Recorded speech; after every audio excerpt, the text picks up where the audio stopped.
신당역 스토킹 살인 사건의 피해자 전주환이 경찰 수사가 시작된 직후인 지난해 10월 흉기를 사서 보관해오다 이번 범행에 사용한 것으로 YTN 취재 결과 드러났습니다. 전 씨는 이후에 피해자를 불법 촬영한 혐의 등으로 재판을 받아왔는데 지난달 검찰이 징역 9년을 구형하자 범행을 결심한 것으로 파악됐습니다. 정인용 기자가 보도합니다.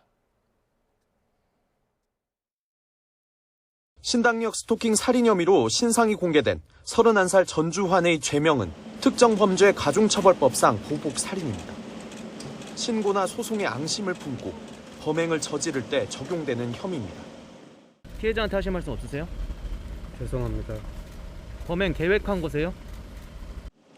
경찰 조사 과정에선 전 씨가 이미 오래전부터 범행을 준비해오다 실행에 옮기게 된 과정이 구체적으로 드러났습니다. 우선 전 씨는 지난해 10월 피해자를 불법 촬영한 혐의에 대한 경찰 수사가 시작된 직후 흉기를 사서 보관하다가 이번 범행에 사용한 걸로 드러났습니다. 전 씨는 극단적 선택을 하려고 흉기를 샀다고 진술했지만 경찰은 이때 처음 범행을 생각했을 가능성을 염두에 두고 있습니다.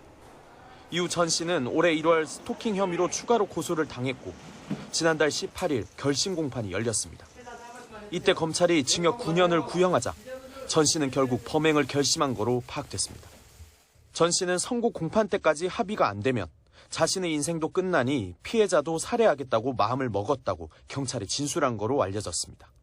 전 씨는 범행 당시 장갑도 끼고 있었는데 지난달 주문한 거로 확인됐습니다. 지난 5일에는 피해자 옛 거주지 인근을 처음 찾아갔고 범행 때 머리에 쓴 일회용 위생모도 산 거로 조사됐습니다. 범행 전까지 여러 차례 피해자의 옛 주거지를 찾았지만 피해자가 나타나지 않자 근무 정보를 캐낸 뒤 지난 14일 결국 신당역에서 범행을 저질렀습니다. 경찰은 이 같은 정황을 종합해 전주환의 범행이 치밀하게 계획됐다고 최종 결론 내리고 검찰의 사건을 넘길 방침입니다. YTN 정인용입니다.